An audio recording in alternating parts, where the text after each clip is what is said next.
ঠাম্মি, কাউকে জোর করা মানে তাকে ফিজিক্যালি জোর করা নয়। তাকে কিছু করার জন্য বাধ্য করাটাও সেটা জোর করাই হলো, সেটা ইমোশনালি হোক আর যাই হোক। আজকে ঝিল্লি এই তেঁতুল পাতাতে হয়তো নতুন নয়, কিন্তু বউ হিসেবে তো নতুন। তাকে যদি তোমরা বাধ্য করো, কিছু বলো, ও তো সেটা করবেই, না চাইলেও সেটা করবে। আর সেটাও তো সেই বাধ্য করে জোর করাই হলো, তাই না? দাদু ভাই একটু শান্ত হও। ঝিল্লিকে আমরা বাধ্য করিনি রাজি হইবার জন্য, ঝিল্লি তো নিজে থেকেই রাজি হয়েছে। আমরা কিছু করিনি, না এলে কি আমরা এত দূরে এগোতে পারতাম? ঝিল্লি রাজি হয়েছে এই ফুলসজ্জায়। মেয়েদের মন কি তা কি তুমি জানো দাদু ভাই?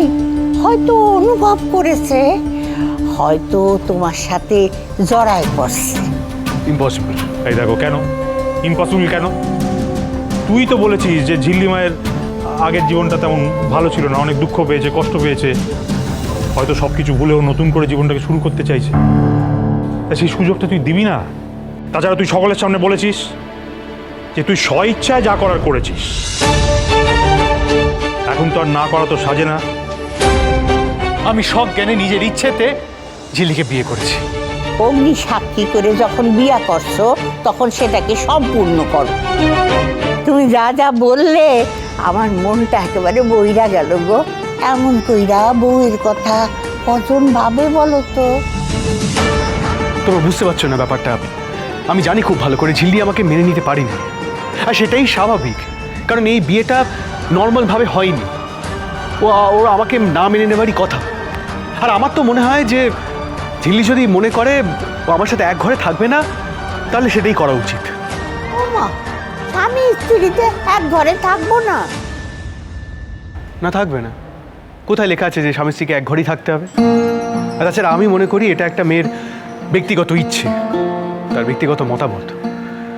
আর আমার সাথে নাই থাকতে ইচ্ছে হতে পারে, এটাতে তো জোর করার কোনো দরকার নেই। And of course I respect that decision. এরকমভাবে অ্যাক্সিডেন্টালি একটা বিয়ে হওয়াটা, এটা তো কোনো নর্মাল ব্যাপার নয়। গিভ আর টাইম, তাকে সেই সময় তো দিতে হবে সব কিছু মেনে নেওয়ার। অশোক, দেখেছিস তো, এই জন্যে এত ভালোবাসি আমি ছেলেটাকে। সত্যি ঋষি, আমরা কোনোদিন তোর মতো হতে পারবো না। আরে ঋষি, ঝিল্লি খুব সুখী হবে। কি হলো দাদা? আর ঋষি, তুইও খুব ভালো লাইফ পার্টনার হবি, দেখে নিস। দাদু ভাই, তুমি যা যা বললে আমি একটা কথাও ফেলতে পারবো না। তাহলে প্লিজ এসব বন্ধ করো ঠাম্মি।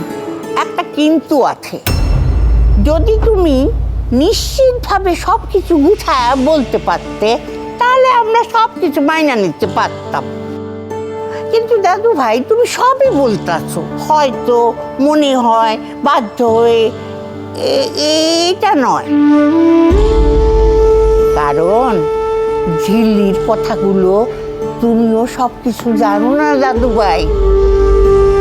তোমারও ওকে জানার, বোঝার বাকি আছে দাদু ভাই। ঘর সাজানোই বলো আর প্রেমের কথাই বলো, এসব তো বাচ্চার ব্যাপার। তেঁতুল পাতা সোম থেকে রবি প্রতিদিন সন্ধ্যে ৬টায় স্টার জলসায় ও ডিজনি প্লাস হটস্টারে।